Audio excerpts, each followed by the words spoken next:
Bonjour à tous, ravi de vous retrouver pour ce 4e webinaire de la plateforme L'innovation territoriale en action qui a pour thème aujourd'hui les interactions entre territoires.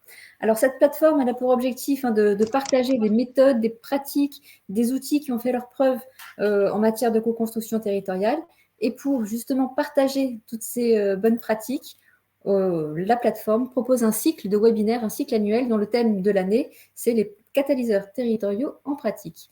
Alors, pour ceux qui nous ont déjà suivis, au mois de mars, on a parlé des métiers de la catalyse territoriale, en mai, du fonctionnement d'un catalyseur, on a parlé des modèles socio-économiques des catalyseurs au mois d'août, et aujourd'hui, donc, les interactions entre territoires. Alors, pour parler de ce sujet, on va avoir trois temps forts. Le premier avec Laura Meau, laboratoire de recherche, qui va nous rappeler ou nous préciser le contexte de ces interactions, quelles sont les évolutions constatées, quels sont les enjeux.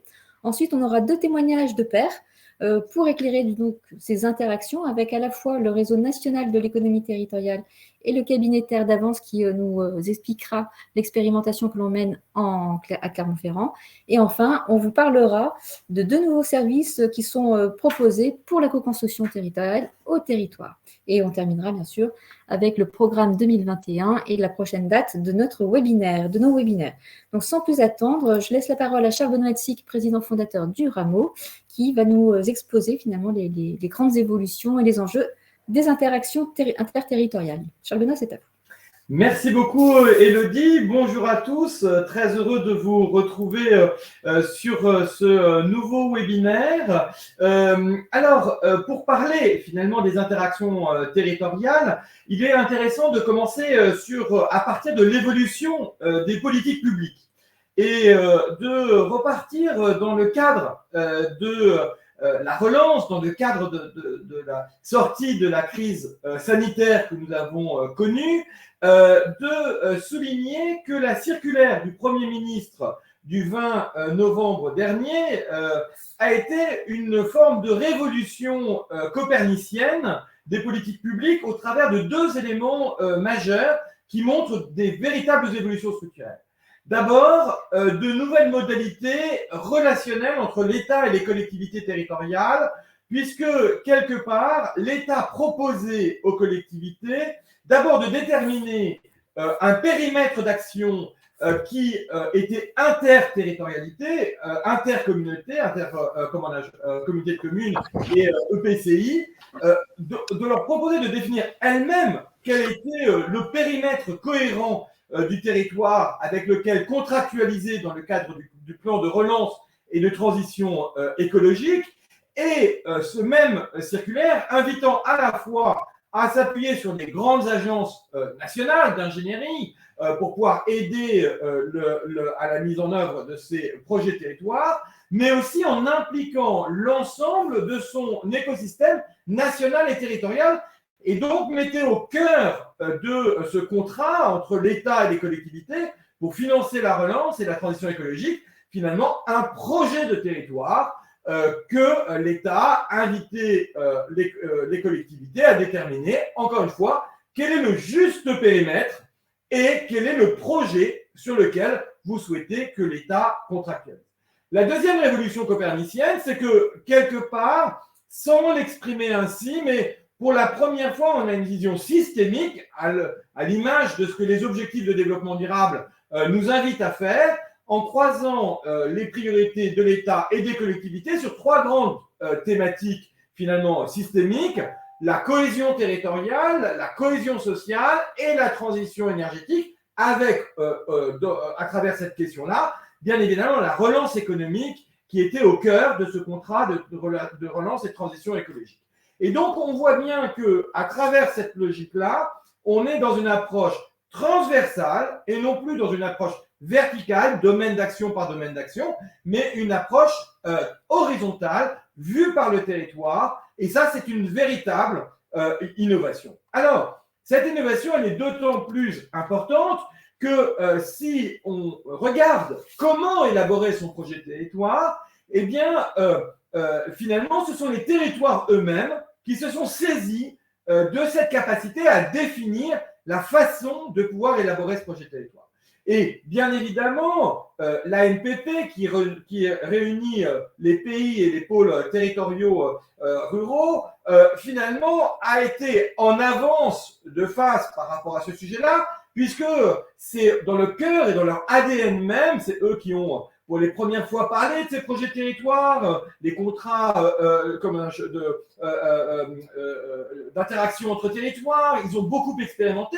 Et donc, ils ont réuni 70 territoires au travers de 2 webinaires pour déterminer une démarche et une boîte à outils pour élaborer son projet de territoire qui permettent finalement de s'appuyer sur les outils et sur les pratiques déjà existants dans les territoires. Et bien évidemment, ils ont choisi de le faire en mettant tout ce savoir-faire, cette boîte à outils à disposition de tous les territoires pionniers, éclairant ceux qui n'avaient pas forcément encore élaboré ou la méthode pour pouvoir élaborer ce projet de territoire. Donc on est vraiment dans une démarche de co-construction, à la fois entre l'État et avec les collectivités, et aussi entre les collectivités territoriales elles-mêmes. Et ça, c'est une véritable bonne nouvelle. Alors, qu'est-ce qu'on voit dans cette logique-là?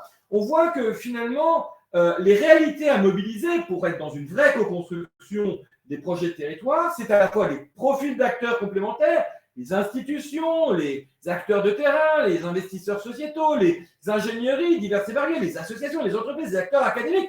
Donc, articuler les besoins et la diversité des acteurs et des contributions possibles de ces acteurs. Et puis, nous l'avons vu, une diversité de domaines d'action, la porosité.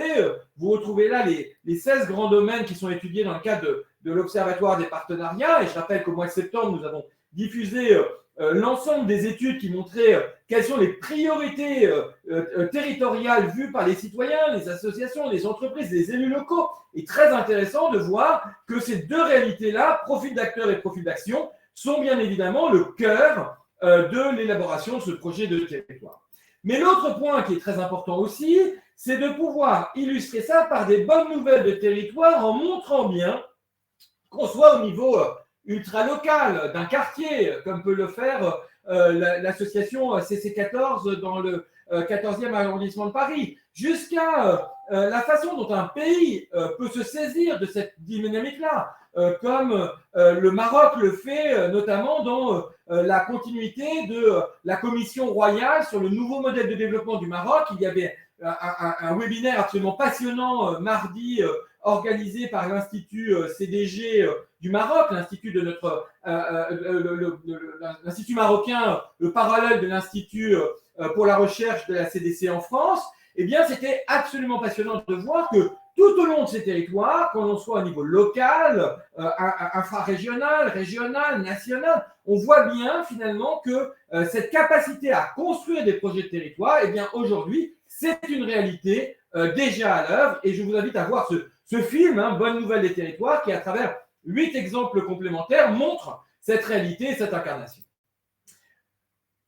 Il n'en demeure pas moins que les tensions sont encore à l'œuvre.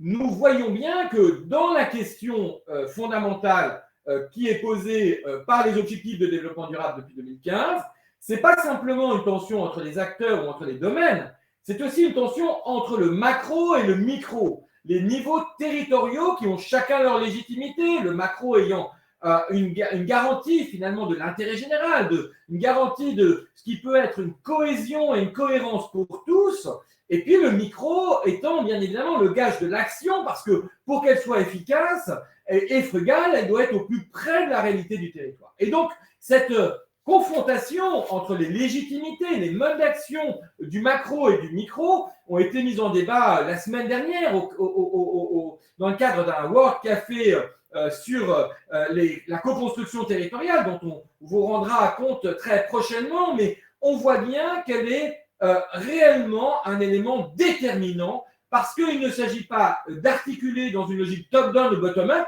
ça c'est une vision verticale qui est derrière nous, mais dans une logique horizontale de l'articulation de ces légitimités. Et ça nous permet d'introduire finalement la complémentarité des positionnements des différents échelons, que ce soit l'échelon national, régional, local, international, et leur complémentarité, leur connaissance à la fois sectorielles et territoriales qui permettent finalement d'articuler des échelons de façon extrêmement pertinente. C'est tous les travaux qui ont été menés sur la co-construction territoriale depuis quelques années sur ce sujet-là. Alors, comment réussir finalement à faire en sorte que chacun puisse trouver sa juste place dans cette logique-là? Eh bien, il nous semble que les enjeux d'articulation des ingénieries, peut-être, puisque l'ingénierie est par définition l'infrastructure qui permet d'agir efficacement entre les différents échelons, eh bien, c'est sans doute le lien commun qui permet de pouvoir comprendre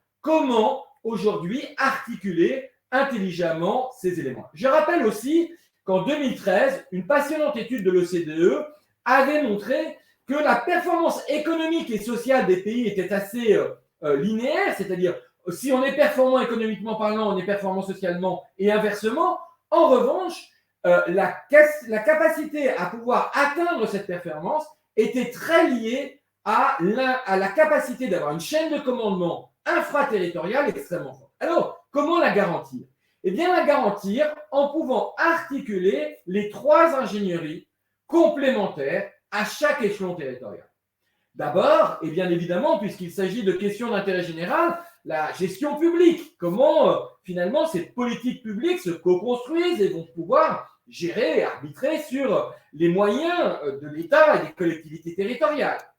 La deuxième ingénierie qu'on connaît très bien, qui s'est développée depuis une trentaine d'années, notamment à la faveur de la décentralisation, eh bien, ce sont les projets transversaux, les projets management de projets local, local, national, régional, qui permet finalement de mobiliser un ensemble d'acteurs autour d'une cause donnée, la question de la fracture numérique, par exemple, la question de l'éducation à l'environnement. Comment on va pouvoir finalement mobiliser des énergies dans un management de projets transverses. Et puis, une troisième ingénierie est apparue depuis une dizaine d'années, qui est cette ingénierie de la catalyse, c'est-à-dire la capacité de mettre autour d'une table, de créer du lien, de faire de l'interaction entre des acteurs extrêmement différents, avec deux formes de catalyse, la catalyse entre les organisations d'un territoire et puis la catalyse entre les citoyens d'un territoire dans cette capacité de mobiliser l'énergie citoyenne, le pouvoir d'agir des citoyens, d'une part, et de l'autre, de pouvoir mettre en commun une capacité d'action, d'organisation complémentaire. C'est tout l'enjeu, par exemple, de la mission ministérielle sur l'accélération des alliances stratégiques entre les associations, les entreprises et les collectivités territoriales, dont j'ai eu l'occasion de remettre au Forum national des associations et des fondations il y a 15 jours, le rapport sur 2 ans de cheminement collectif pour assurer cette forme finalement de lien entre les organisations d'un même territoire. Et on voit bien que pour qu'on puisse assurer une interterritorialité, eh bien il faut aussi, et peut-être déjà, que ces trois ingénieries, l'ingénierie de la politique publique, l'ingénierie des projets transversaux, sectoriels, et l'ingénierie du lien, de la catalyse, eh bien finalement puissent s'articuler, inventer ensemble une capacité finalement à créer ce lien qui va permettre de reconnaître le juste positionnement des différents échelons, local, régional, national et international, pour pouvoir mieux agir ensemble. Eh bien, c'est tout l'enjeu, il nous semble aujourd'hui, de cette interterritorialité qui en fait est le fondement même de l'ODD 17 en pratique, celui qu'a exigé les pays du Sud lorsque les pays du Nord et l'ensemble du monde a signé les objectifs de développement durable. C'est comment allons-nous faire? Eh bien, comment allons-nous faire? Nous devons déjà veiller à ce que nos ingénieries s'articulent entre elles, soient en capacité finalement d'optimiser les liens et de pouvoir bien évidemment créer ensemble de la valeur. C'est tout l'enjeu des témoins d'aujourd'hui et je suis très heureux de pouvoir témoigner de ces 15 ans de cheminement pour montrer qu'aujourd'hui, cette articulation n'est plus un peut-être que demain il faudrait, elle est déjà à l'œuvre sur les territoires. Et c'est vraiment ce que montre le film Bonne Nouvelle des Territoires. Et vous allez en avoir des exemples très concrets. Exactement. Merci, cher Benoît, pour cet exposé. Alors, c'est une très bonne transition pour les 2 témoignages qui vont suivre, puisque nous avons la chance d'avoir 2 témoins qui vont venir éclairer ces articulations-là, avec tout d'abord le réseau national de l'économie territoriale, qui est vraiment à l'intersection de ces trois formes d'ingénierie, qui va nous expliquer qu'est-ce que le développeur économique, quelles sont ses postures, ses métiers, son métier et puis ses enjeux. Et puis nous aurons aussi un deuxième témoignage, celui du cabinet de Terre d'Avance, qui va nous donner les principaux enseignements à date de l'expérimentation que l'on mène en Massif central sur la catalyse collective. Donc sans plus attendre, je laisse la parole à nos deux témoins du réseau national de l'économie territoriale, Hélène Becquet, sa présidente, et Patricia Roy, sa vice-présidente. Mesdames, je vous laisse donner le point de vue du développement économique sur ces articulations et vous avez la main également sur le PowerPoint. Bonjour à tous et d'abord merci au réseau des pionniers de nous accueillir. En quelques mots, le réseau national de l'économie territoriale, c'est un réseau animé par des développeurs et pour des développeurs, créé il y a 35 ans, un lieu de rencontre et d'échange qui propose une boîte à outils qui permet aux développeurs de trouver des outils pour agir concrètement dans leur métier au quotidien. Et l'idée qu'on travaille aussi, nous, de notre côté, agir ensemble. On est dans le thème, puisque ce sera le thème des rencontres en 2022, événement qu'on organisera probablement en mars. Voilà, ça c'était une petite introduction. Voilà, je laisse la parole à Patricia pour Patricia, le métier du développeur. Boucher le micro. Ouais, voilà. Merci. Oui, ce dont on se rend compte au fil des années, le métier de développeur économique a surtout émergé dans les années 80 avec la vague de décentralisation de ces années-là. C'est un couteau suisse. On dit souvent, c'est un couteau suisse qui est capable de répondre à n'importe quelle situation. Et donc, il œuvre en faveur de l'essor d'un territoire. L'outil de base, bien sûr, et là, ça renvoie aussi au projet de territoire. Son outil de base, c'est le diagnostic du territoire.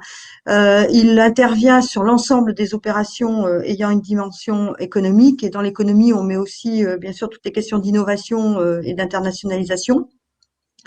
Il conçoit donc des stratégies de développement économique, il les propose, il les anime et il participe à la construction de projets dans une dynamique partenariale et il agit de fait avec l'ensemble des partenaires d'un écosystème territorial qui va tout autant des acteurs de la chaîne de l'innovation, de la recherche, en passant par la valorisation et en allant vers les entreprises, la structuration de filières, la mise en place de clusters, tout ce qui sert aussi au financement des entreprises, à l'accueil des entreprises avec le foncier, l'immobilier, toute forme d'entreprise, artisanat, commerce, grandes entreprises, PME, start-up. Il intervient également donc sur tous ces profils d'entreprise. Il contribue à des projets de territoire, contrats de relance et de transition écologique pour leur volet économique. Et il anime la communauté économique du territoire et apporte un soutien individualisé aux acteurs. Il accompagne la création, le développement d'entreprises, la reprise, enfin, etc. Il est vraiment sur tous ces fronts-là. Et il agit donc dans cet environnement qui impacte l'ensemble des acteurs économiques et qui est en constante évolution. Et on en parlera ensuite, bien sûr, puisque actuellement, et c'est ce qu'on accompagne lors de nos rencontres annuelles. Il est directement impacté par toutes les mutations des territoires, qu'elles soient numériques, démographiques, écologiques, etc. Dans le cadre de son contexte quotidien d'action sur les territoires. Voilà, toutes ces missions que vient de vous décrire Patricia amènent le développeur économique à avoir un très très grand rôle d'interface et de coordination, à la fois vis-à-vis de tous les acteurs externes à la collectivité. Patricia en citait quelques-uns, la formation, les institutions, les établissements financiers, les établissements de recherche, les associations partenaires de l'emploi. J'en oublie certainement, je ne suis pas exhaustive, mais également en interne de la collectivité avec les services techniques et supports, l'urbanisme, la voirie, la communication par exemple. Donc vraiment un rôle de transversalité. Et cette mission implique aussi des qualités, d'abord des qualités. relationnelle et pédagogique, une grande capacité d'adaptation et d'écoute, de la curiosité, de la créativité. Finalement, être développeur économique, c'est avant tout une posture. Le reste s'acquiert. Voilà.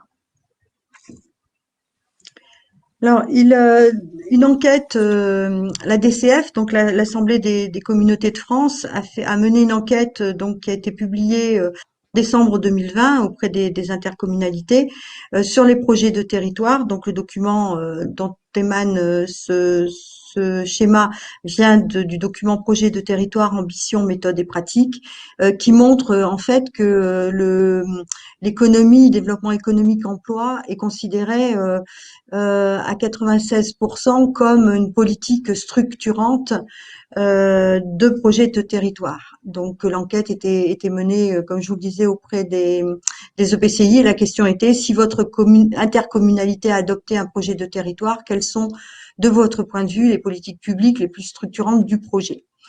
Donc cette action de développement économique et d'emploi est largement plébiscitée parmi les actions structurantes.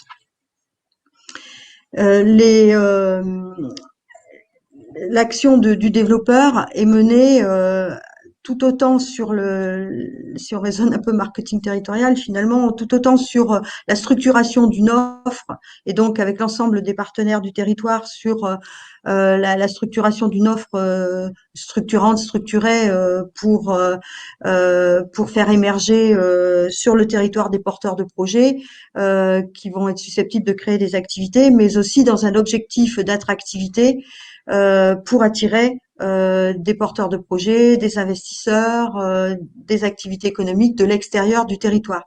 Le développeur économique agit bien sur ces deux niveaux. Et pour cela, il lui faut une interaction très forte avec l'ensemble de l'écosystème d'acteurs.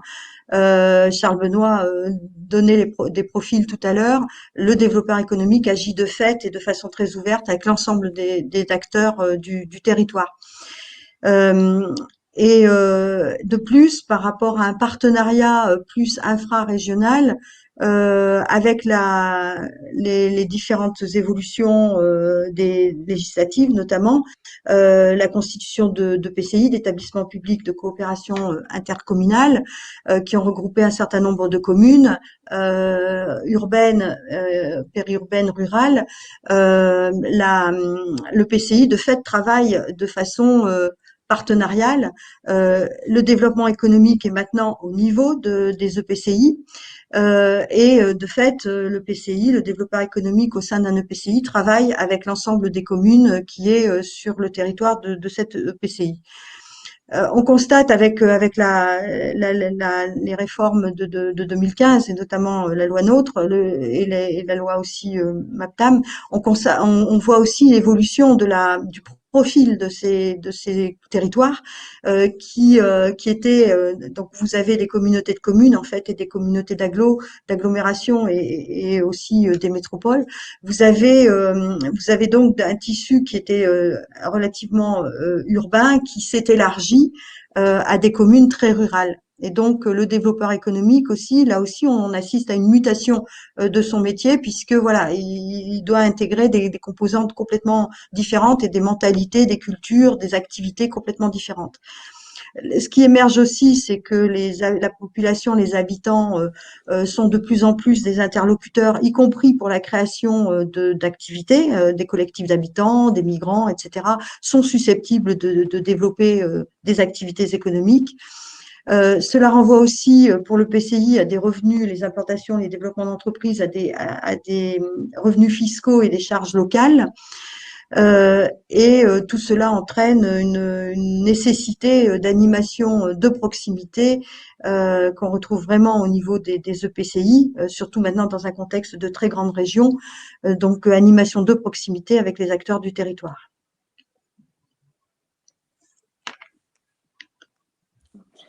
Ceci dit, on voit que l'action est principalement centrée sur le territoire, alors avec beaucoup d'interférences et d'interactions dans le territoire, qui est cohérent avec l'ADN du développeur, c'est-à-dire tout ce qui est transversalité.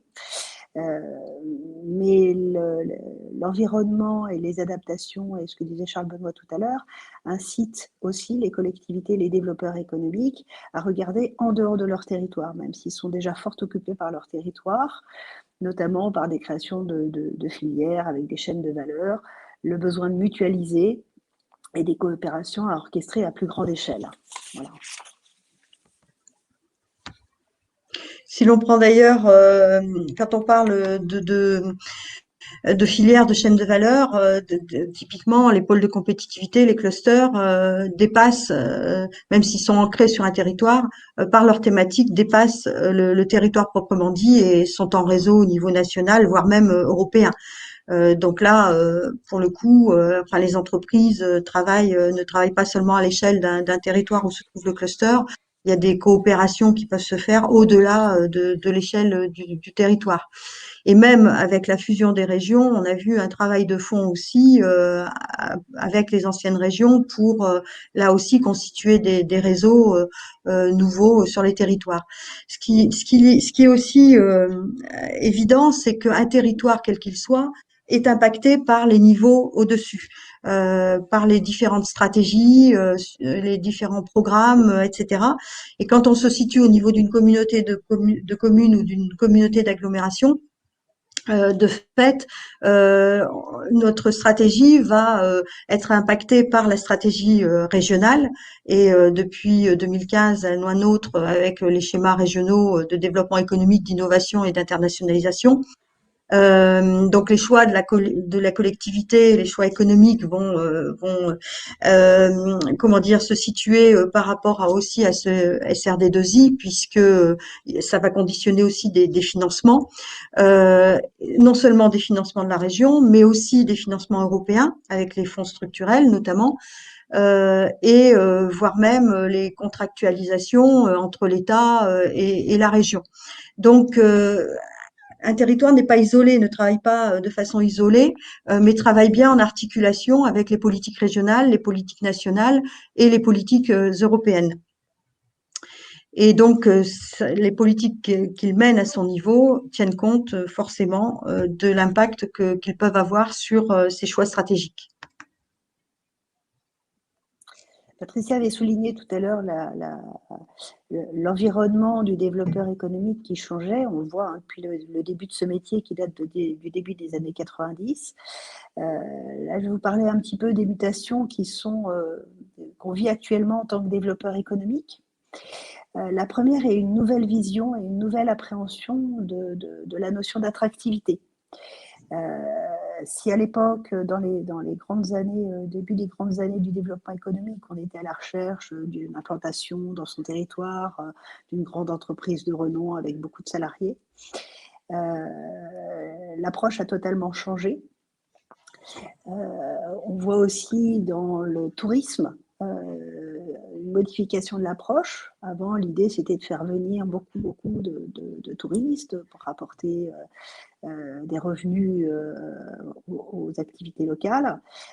Aujourd'hui, il y a d'autres dimensions qui rentrent en compte, l'environnement, l'urbanisation, etc. Donc, il y a vraiment une nouvelle approche, une nouvelle vision de l'attractivité. L'attractivité d'un territoire, c'est aussi un territoire où il fait bon vivre, voilà, y compris pour les entreprises. On a une autre mutation profonde, c'est une approche plus systémique des questions de développement économique. On le voit notamment dans le développement de tout ce qui est économie circulaire, donc avec l'introduction dans les circuits de développement économique de nouveaux acteurs, ou du moins une nouvelle approche des mêmes acteurs qui existaient avant. On avait l'industrie de la construction, c'était une activité économique importante. Aujourd'hui, elle l'est aussi par le recyclage et le réemploi des déchets de la construction. L'approche filière aussi, système filière, comme la silver economy, où on raisonne vraiment plus en système que en activité superposée ou activité primaire, secondaire ou tertiaire. Voilà. Donc avec plus une notion d'écosystème local. On a aussi une grande tendance qui est l'intégration de l'économie sociale et solidaire comme, j'allais dire, une vraie économie. Au début de l'ESS, c'était quelque chose d'un peu marginal, où c'était les gentilles associations qui faisaient de l'insertion, qui ne serait jamais rentable, qui n'avaient pas une dimension économique, qui n'avaient pas un modèle économique viable sans subvention. Il s'avère qu'aujourd'hui, l'ESS se développe sur des bases économiques avec des fondamentaux qui sont peut-être un peu différents de l'économie traditionnelle, mais qui fonctionne comme une vraie économie avec sa propre rentabilité. Voilà. Donc ça, et maintenant, ça se développe et ça rentre dans les mœurs. Et c'est passé dans les mentalités. Un autre point important, Patricia parlait tout à l'heure du foncier, dans le développement économique, les limites de l'urbanisation et la zéro artificialisation des sols. Donc, un redéveloppement plutôt vers de l'économie endogène plutôt que de favoriser absolument l'exogène. Une valorisation aussi d'autres activités économiques qui étaient un peu ignorées jusque-là dans le développement économique, comme l'agriculture. D'autres notions qui rentrent maintenant en ligne de compte, comme la mobilité, et puis le développement du numérique, qui sont associés à cette urbanisation limitée. Et puis globalement, les habitants, les usagers, les salariés, ceux qui sont sur le territoire, ont de nouvelles attentes, qu'elles soient sociales, sociétales ou environnementales. Et la crise sanitaire qu'on est peut-être en train de finir de vivre, on l'espère, pousse à repenser nos modèles de société et d'organisation du travail. On avait déjà l'ubérisation qui s'était développée. Il y a aujourd'hui peut-être plus de tiers-lieux, plus, je dirais, d'intérêt de collectifs d'habitants qui participent. Une meilleure participation des habitants à l'ensemble des programmes économiques. Et finalement, on est en train de rapprocher l'univers économique de l'intérêt général. Voilà, c'est ce qu'on voit aussi à travers un peu l'intégration de l'ESS, d'autres approches systémiques. Merci Patricia et Hélène pour ce témoignage qui concrétise, me semble-t-il, tout l'exposé de Charles Benoît, à la fois sur la question multi-domaine, multi-acteurs et aussi des interactions territoriales. Je crois que Charles Benoît, vous vouliez échanger. Oui, juste un mot. Je vous invite vraiment, à tous ceux qui nous écoutent, à écouter en parallèle le replay du webinaire qu'a organisé la Direction générale des collectivités territoriales du Maroc mardi dernier, auquel j'ai eu le plaisir de participer. On est exactement sur les mêmes constats.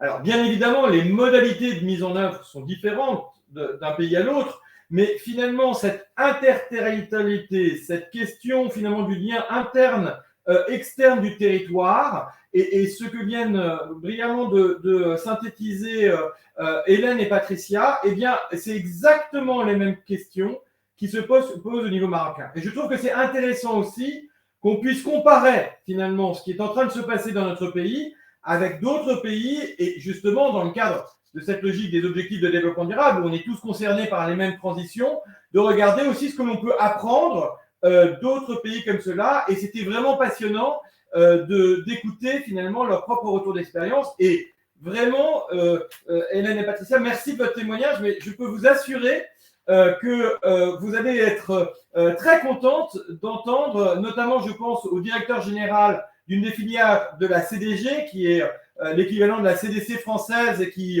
investit dans la structuration territoriale. Ce que vous avez évoqué est exactement la stratégie aujourd'hui qui est en train d'être mise en place dans la continuité de la commission royale que le roi du Maroc a voulu pour le nouveau modèle de développement du Maroc. Et ce qui était très intéressant, qui avait été rappelé en introduction, c'est que le Maroc s'était aperçu il y a 5 ans qu'il était devenu trop riche pour faire partie des pays des pays du Sud et trop pauvre pour faire partie des pays du Nord. Et donc, le roi du Maroc a dit on est condamné à inventer un nouveau modèle, et peut-être qu'en inventant un nouveau modèle, on pourra éclairer aussi d'autres pays dans cette logique. En tous les cas, ça s'inscrit absolument dans ce qu'on vient d'entendre, et c'est là où les comparaisons interterritoriales ne se limitent pas seulement à l'interterritorialité à l'intérieur même de notre pays. Et encore une fois, merci Hélène et Patricia pour ce résumé absolument passionnant de la transformation socio-économique de notre territoire. Merci à vous deux. Alors, je vais laisser la parole à Xavier Rossinet du cabinet Terre d'Avance, qui est le facilitateur, le coordinateur d'une expérimentation collective qui est menée en Massif central avec à la fois des acteurs nationaux que sont la Fondation des RTE et le Rameau, et des acteurs territoriaux avec la chaire interaction d'AgroParisTech, donc l'acteur académique, une agence de développement Maceo, le PETR du Grand Clermont, et Ronald Pia, acteur de l'ESS. Et l'objectif, ce que va dire Xavier, c'est de pouvoir expérimenter une dynamique de développement territorial. On a commencé il y a quelques temps, on n'a pas fini. Donc, Xavier, je te laisse la parole pour nous dire quels en sont les premiers enseignements. Enfin, rappeler déjà l'expérimentation et nous dire les premiers enseignements. Et tu as la main sur le PowerPoint.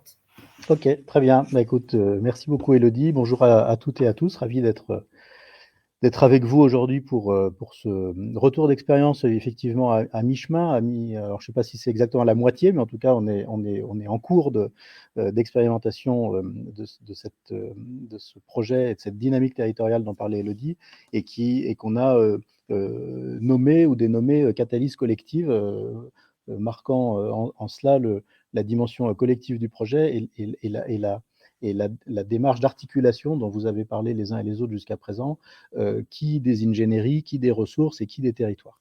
Donc je vais essayer j'ai une intervention qui ne sera pas très longue, mais j'ai deux choses à vous dire. Je vais quand même vous resituer le projet, ses objectifs et qui est dedans, en tout cas quels sont les cercles principaux qui sont dans ce projet pour que vous compreniez de quoi il s'agit. Et puis je vous dirai effectivement ce qu'on retient à date, puisque on s'autorise à voir les choses différemment quand on sera à la fin du projet, mais ce qu'on retient à date comme enseignement de cette démarche de catalyse collective territoriale.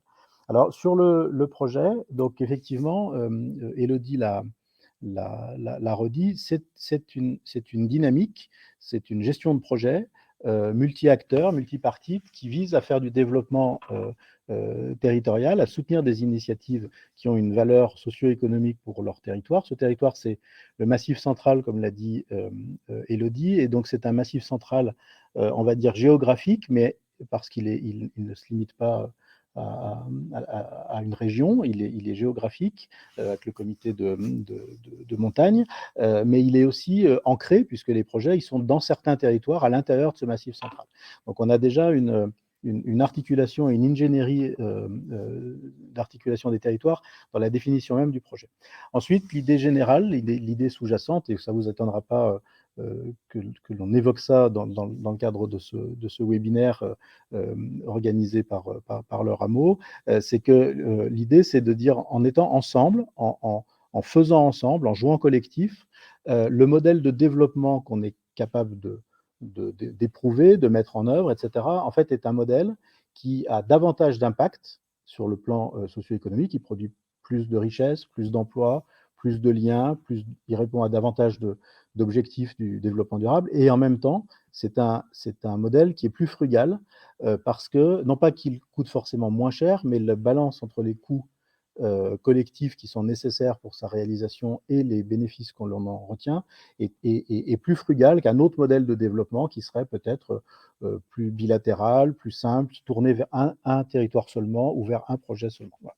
Donc ça, c'est une idée, et cette idée, on essaye de la faire vivre, et on se regarde la mettre en œuvre avec l'idée de pouvoir capitaliser dessus et pouvoir se dire de manière très objective, au-delà de ce à quoi on croit et de ce qui nous semble utile, effectivement, on a réussi à moitié ou aux 2/3 à faire la démonstration que le jeu collectif, en fait, produisait cette frugalité et cette richesse supplémentaire.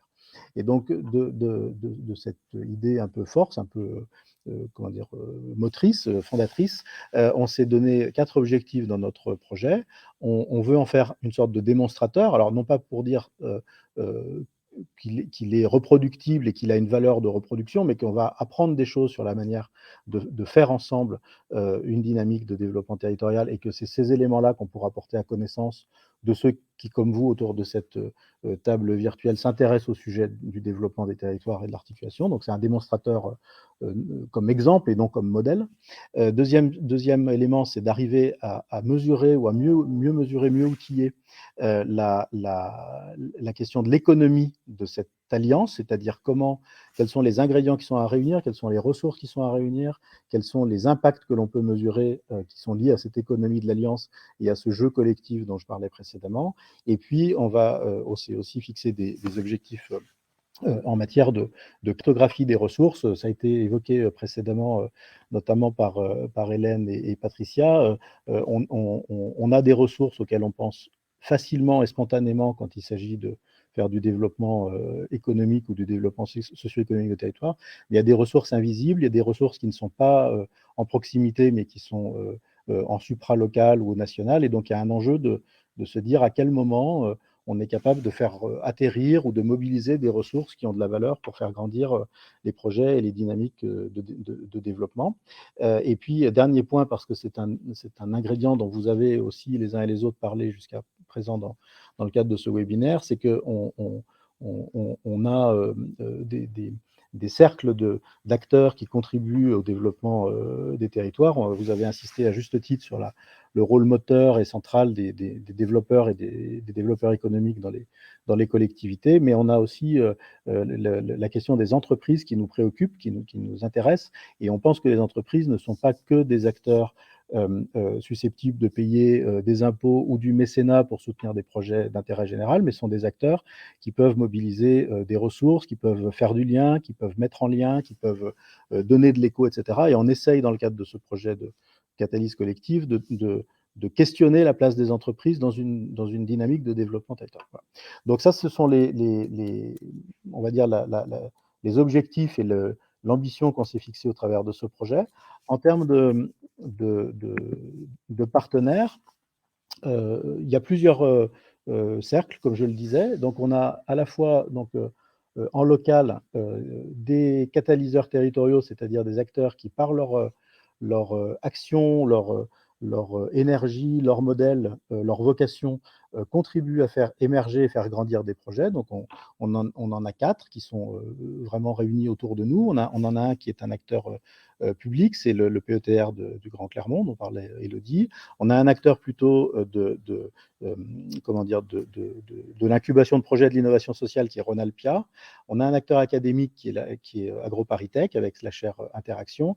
Et puis on a un acteur agence de développement qui est Maceo, donc un autre acteur public, mais qui est un acteur, enfin public et privé, et qui est dans une dynamique un peu différente, puisque le PETR, c'est un regroupement de communes. Maceo, c'est une agence de développement. Donc, on a ces 4 acteurs qui sont autour de nous, et on a choisi tous ensemble, au terme d'un processus que je ne vais pas vous décrire ici, mais qui pourra être intéressant de capitaliser par la suite. On a choisi 3 projets qui nous semblaient à la fois avoir des besoins d'appui, qui nous semblaient répondre aux enjeux forts de notre territoire du Massif central, et pour lesquels on avait besoin de beaucoup de sur-mesures pour les aider à grandir ou à faire pivoter un certain nombre de choses. Donc, il y a un projet autour de la mobilité, il y a un projet autour de la transition dans la production agricole, et il y a un projet de tiers-lieu, je ne sais plus si c'est Hélène ou Patricia qui en parlait précédemment, et qui est un tiers-lieu dans une petite ville, on va dire,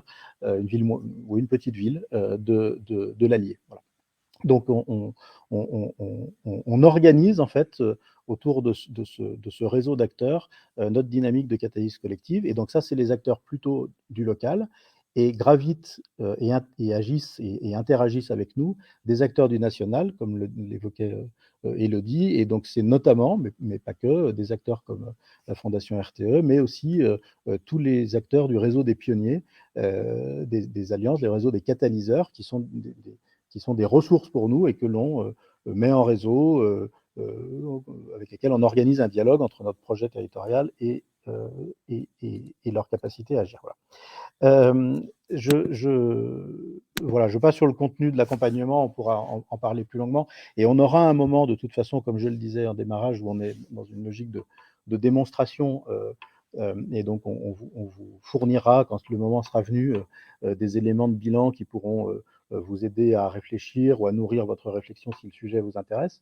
Et sur les enseignements auxquels on arrive à la date d'aujourd'hui, hein, encore une fois, peut-être que notre vision des choses évoluera dans les prochains mois. On a plusieurs choses à partager. La première chose, c'est qu'on a, enfin vous le savez tous, mais on a dans les territoires des projets.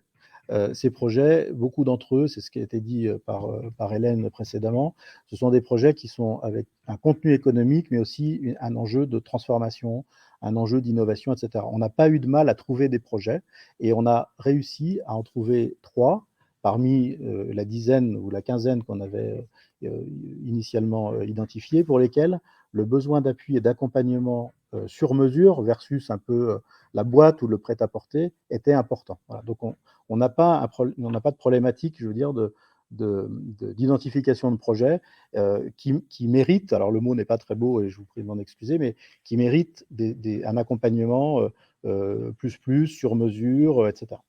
Ça, c'est le premier enseignement. Le deuxième enseignement, c'est que, en tout cas, les 3 projets qu'on a retenus et identifiés, ce sont manifestement, alors le mot est un peu galvaudé peut-être, mais ce sont manifestement des projets qui sont complexes dans leur mise en œuvre. Ce sont des projets qui se cherchent, ce sont des projets qui ont besoin de bouger, qui ont besoin de faire pivoter un certain nombre d'ingrédients, y compris parfois en termes de positionnement, en termes de stratégie de partenariat, en termes de modèle économique. Et donc, c'est cette complexité qui nous amène à essayer justement d'être à l'écoute de cette complexité pour la reconnaître, ne pas mettre inutilement dans des cases des projets qui ne peuvent pas y rentrer, mais par contre que ce soit l'accompagnement finalement qui s'adapte à la réalité de cette complexité et pas une simplification de la complexité qui serait illusoire ou peut-être très belle sur le papier, mais très fausse dans la vraie vie. Et cette complexité, elle se joue aussi en termes de temporalité, j'en dirai un petit mot tout à l'heure. Le troisième point qui nous saute aujourd'hui un peu aux yeux, qui nous semble marquant là où on en est dans la démarche, c'est qu'on a en face de nous des catalyseurs territoriaux et des porteurs de projets qui sont familiers, coutumiers de l'accompagnement. Ils savent accompagner, ils savent être accompagnés, ils savent mobiliser des ressources d'accompagnement. Donc, ils ne sont pas seuls, ces porteurs de projets ou ces collectifs de porteurs de projets. Mais ils sont toujours, malgré tout, preneurs, en appétence par rapport à des mises en réseau, par rapport à la mobilisation d'autres regards sur leurs projets, par rapport à la mobilisation de ressources ou d'expertises nouvelles. Et on trouve en tout cas qu'ils ont une appétence aussi assez forte en termes de réassurance. C'est-à-dire que même quand je sais où je veux aller, même quand je suis accompagné, soutenu, voilà, eh bien, j'ai quand même besoin d'entendre ce que pensent d'autres personnes qui sont moins le nez dans le guidon que moi, de l'endroit où je suis, de l'endroit où je veux aller, etc. Donc ce côté un peu effet miroir, réassurance, c'est très important. Enfin, en tout cas, c'est vraiment, je le partage avec vous et on peut bien sûr en discuter, mais nous, on a l'impression que c'est très, très important dans la dynamique collective qu'on en essaye de mettre en œuvre, et il y a une appétence des porteurs de projets.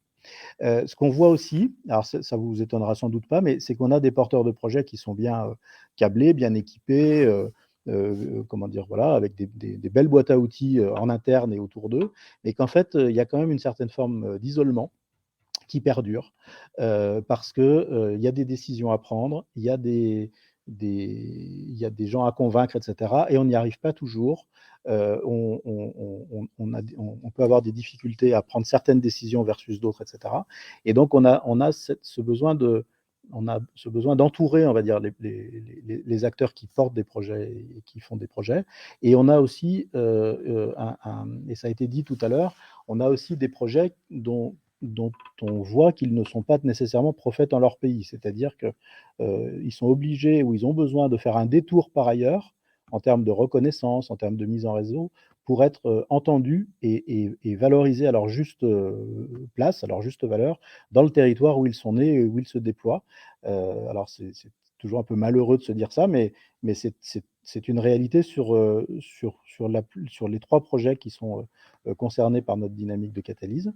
Je passe très vite sur ce point parce que vous l'avez largement démontré auparavant, mais les liens entre les niveaux de territoire et la mobilisation de ressources qui sont de proximité et d'autres qui sont plutôt lointaines géographiquement ou en termes de culture ou d'écosystème, en fait, ça c'est tout à fait clé. Et en fait, on a on a tous dans les territoires des ressources, mais on peut avoir aussi besoin de ressources qui viennent d'ailleurs. Et donc la question de leur articulation et de leur bonne mobilisation, c'est à la fois un terreau qui est fertile pour les projets, mais c'est aussi, comme je le disais précédemment, un moyen aussi de reconnaissance, etc. Donc le cheminement des projets dans différents écosystèmes territoriaux partenariaux est fertile et est important, et voire dans certains cas est même nécessaire. C'est-à-dire que si on ne quitte pas notre territoire, d'une manière symbolique, j'entends, eh bien, on a une sorte d'appauvrissement. Donc, il y a un enjeu de nourrir ces liens qui existent entre les différents niveau de territoire. Et puis, ce qui nous a aussi beaucoup frappé, alors là aussi, c'est pas très étonnant quand on prend du recul, mais on s'y attendait peut-être pas autant que ça, c'est que dans un projet, il y a plein d'ingrédients, hein. Il y a les hommes et les femmes qui le font vivre, il y a la qualité du positionnement, il y a les partenariats, il y a les modèles économiques, mais il y a un sujet qui est vraiment majeur dans nos 3 projets, c'est la question du modèle socio-économique, puisqu'on a affaire à des projets qui répondent à des enjeux. Donc, ce sont des projets en transition, ce sont des projets qui sont parfois un peu en avance de phase sur la manière dont le territoire peut se les approprier. Ce sont des projets qui peuvent être un peu hybrides dans leur construction, dans leur mode de financement, etc. Et donc, il y a une importance majeure qui est dans la question du modèle socio-économique, et c'est un des enjeux de l'appui, de l'accompagnement qui est vraiment clé et qui alors on a toujours des questions de modèle socio-économique qui se posent, mais là c'est vraiment, je ne sais pas si c'est au-dessus, mais en tout cas c'est en termes de niveau de préoccupation, c'est très très important. Et sans ce modèle économique, le projet finalement il n'atterrit pas, il ne se finit pas. Voilà. Et donc il y a un enjeu en termes de finitude d'aller questionner, définir, améliorer, re-questionner le modèle socio-économique. Et puis, pour dire un mot des catalyseurs en particulier, hein, je vous disais Maceo, Ronalpia, AgroParisTech et le PETR, en fait, ce sont des catalyseurs qui sont en lien avec les projets et qui leur amènent leurs ressources, leur accompagnement, leurs outils, leurs réseaux, etc.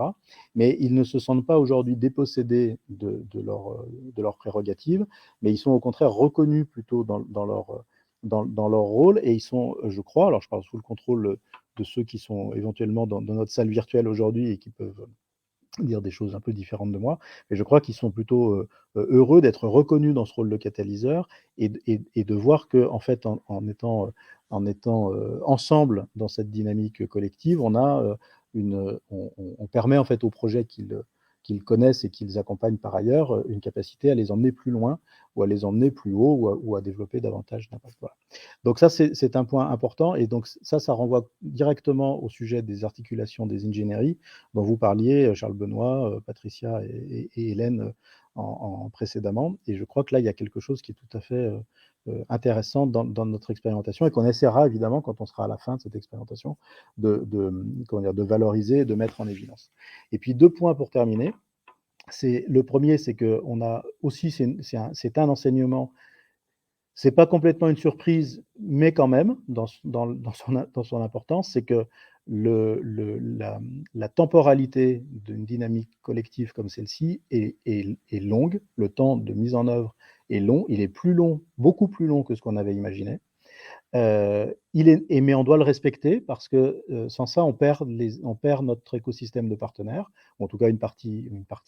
Et donc, on est obligé de s'adapter à la temporalité de chacun des projets et de chacune des parties qui sont mobilisées dans le cadre de cette dynamique de développement.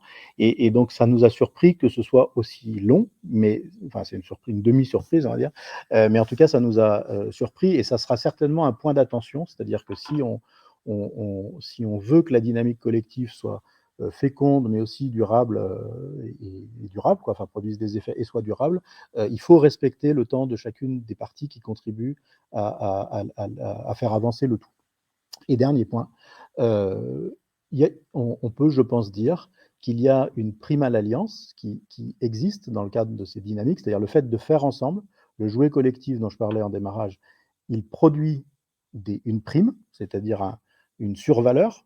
C'est évident du point de vue des impacts, c'est-à-dire que on voit bien qu'on va plus loin, on va plus fort, on pérennise davantage un certain nombre de choses. C'est moins évident en termes de démonstration sur l'aspect frugal dont je parlais en démarrage. Et donc là, on a un travail qui est plutôt devant nous, mais qui est sans doute un travail au moins autant collectif qui dépasse, je dirais, notre exercice massif central. On a besoin de mesurer et de donner à voir la balance des coûts collectifs, c'est-à-dire qu'est-ce qu'on investit tous ensemble pour cette dynamique versus les impacts collectifs ou les bénéfices collectifs qu'on en retire. Donc, à la date d'aujourd'hui, on a plein d'éléments qui permettraient de dire qu'il y a une prime à l'alliance et qu'elle est réelle et qu'elle est visible et qu'on peut la quantifier, la qualifier. C'est plus complexe, mais c'est parce que l'exercice est lui-même plus complexe, de mesurer le temps passé, l'énergie dépensée et les coûts investis versus les bénéfices collectifs. Donc, je parle pas dans une logique individuelle, mais je parle vraiment dans cette dynamique collective qui reste à opérer. J'espère ne pas avoir été trop long et je m'arrête là et je vous écoute si vous avez des... Merci Xavier. Juste pour information par rapport au point sur la prime à l'alliance, dans le webinaire de la semaine dernière sur les modèles socio-économiques d'ingénierie, il y a une modélisation économique de l'ingénierie, donc aussi très intéressant si vous avez l'occasion de le revoir en replay, il est disponible sur notre site. Alors pour continuer et ne pas être trop en retard pour aller jusqu'au bout, donc on voulait aussi vous partager avec vous deux nouveaux services au service, donc si je puis dire, des territoires. On avait la volonté de partager à la fois plus largement avec vous ce qui existe et ce qui fonctionne, et ce sont des parcours pour agir ensemble en territoire, et je vais vous en reparler. Et c'est aussi en même temps de pouvoir continuer à innover pour la co-construction territoriale. Et là, on va parler d'une formation expérientielle sur l'apprendre à faire alliance qui est menée à la fois par le Rameau et puis par Zebra, mais je vais en parler tout de suite après. S'agissant des parcours, sur la plateforme d'innovation territoriale en action, vous verrez 7 parcours pour agir en territoire. Donc, ces parcours-là, ils sont issus de la capitalisation des travaux du Rameau et de ses partenaires donc, depuis plus de 10 ans. Et donc, autour de cette thématique, la première, c'est comment articuler alliance et territoire, donc comment on peut se lancer dans des démarches de coopération territoriale. Et donc, dans ce parcours-là, vous avez à la fois un accès pédagogique pour découvrir, mais aussi un aspect méthodologique, c'est-à-dire pour agir. Un deuxième parcours sur l'appropriation de l'ODD 17. Qu'est-ce que c'est que l'ODD 17 ? Comment on peut le mettre en œuvre ? Un autre parcours sur comment on qualifie l'innovation territoriale. Pour en revenir au point de Xavier, un parcours spécifique sur la diversité des modèles socio-économiques, donc comment on les appréhende de façon pédagogique, mais en même temps, comment on peut se l'approprier et le mettre en œuvre, sa transformation grâce à un parcours méthodologique. Et puis, 3 autres parcours sur l'animation, faciliter l'animation de son territoire, comment élaborer un projet de territoire, et ça, c'est en lien avec l'ANPP, ce que disait Charles Benoît tout à l'heure. Et enfin, le dernier parcours que l'on vous propose, c'est agir en temps de crise, qui est issu de la capitalisation et de l'identification de tous les programmes d'action et d'urgence et de relance qui ont été identifiés dans le cadre de la crise Covid-19. Et donc, ce sont des outils qui permettent d'agir en temps de crise. Donc, ça, c'est vraiment les 7 parcours que l'on met à disposition, que la plateforme vous propose. Et justement, pour parler de la plateforme Innovation territoriale en action, dont vous voyez le lien Internet ci-dessous, et elle a été relookée. Donc, au-delà des actus et de la page d'accueil, vous avez 5 onglets spécifiques. Celui sur les parcours, donc ceux dont je viens de parler, vous retrouvez toutes les ressources capitalisées et les webinaires qui ont été enregistrés et qui sont disponibles en replay. Vous avez également une page dédiée aux besoins des territoires qui ont été identifiés, 7 besoins identifiés, pour chacun, vous avez à la fois des rappels des enjeux, des propositions de méthodes, des illustrations, des outils de formation, des outils numériques comme les webinaires. Donc, il ne faut surtout pas hésiter à les revoir. Pour ceux qui sont intéressés sur les dynamiques territoriales, là également, tout un onglet spécifique avec le petit film sur les bonnes nouvelles des territoires dont parlait Charles Benoît tout à l'heure, et puis tout un ensemble de ressources sur la connaissance des régions, donc à la fois des fiches repères, une vidéo et des rapports détaillés. Un lien sur le site des catalyseurs territoriaux, puisque c'est le réseau des catalyseurs territoriaux, son site vitrine, qui sont-ils, où se trouvent-ils, et quels sont leurs métiers, leurs pratiques. Et enfin, pour terminer, un onglet ressources qui vous renvoie vers les ressources spécifiques de l'ODD 17 avec la plateforme de capitalisation partagée l'ODD 17 en pratique, et puis des renvois vers les ressources plus institutionnelles, celles de la NCT, de la Banque des Territoires et du site asso.gouv qui est géré par le ministère de l'Éducation nationale. Donc ça, c'est pour vous dire la nouvelle plateforme Innovation territoriale en action, et tout ce qu'il y a sur cette plateforme, c'est évidemment accessible à tout le monde, et c'est en open source. Et puis pour terminer, on voulait vous parler également de cette formation expérientielle qui est menée par le Rameau en partenariat avec Zebra. Donc Zebra, c'est une plateforme pédagogique qui est portée par des professeurs de Sciences Po. Et l'objectif de cette formation, c'est d'apprendre à faire alliance. Donc elle s'adresse à des chefs de projet territoriaux, des chefs de projet sectoriels, et puis des groupes de travail avec lesquels ces chefs de projet vont pouvoir, agissent. Et l'objectif donc de cette formation, il y en a deux, c'est à la fois de développer la capacité à construire des alliances entre acteurs publics et acteurs privés, et c'est aussi de développer la capacité à conduire des projets d'innovation collaborative. Donc cette formation, c'est un parcours en 3 mois qui est multiformat, des formats très courts numériques, des outils méthodologiques, des ateliers pour mettre en pratique qui seront animés par des catalyseurs territoriaux, et puis la possibilité pour les participants d'échanger sur leurs pratiques au sein d'une communauté qui sera gérée par Zebra. Donc c'est une formation qui sera lancée début 2022 et dont on vous fera part de ces premiers retours. Et donc, voilà. Donc j'espère que ça va vous intéresser puisqu'on y reviendra dessus. Donc, il y a un teaser qui existe sur cette formation. On n'a pas le temps de le lancer, mais il sera également disponible. Voilà. Et sur le dernier article de Care News publié, il a déjà été présenté et il restera ce soir sur l'article de ce soir. Voilà. Et donc, pour terminer, c'est la prochaine date qu'il faut avoir en tête, puisque c'est le dernier webinaire 2021 donc de notre cycle Les catalyseurs en pratique. Et là, on vous parlera le 16 décembre prochain à 13h des modèles de gouvernance d'un catalyseur territorial. Donc, écoutez, d'ici là, on vous souhaite une très bonne continuation. Merci à Hélène, Patricia et Xavier pour leurs témoignages passionnants. Et merci à tous les participants aux différents échanges que j'ai pu voir dans les chats. Donc, merci à tous et on se retrouve le 16 décembre prochain pour parler de gouvernance. Merci à tous.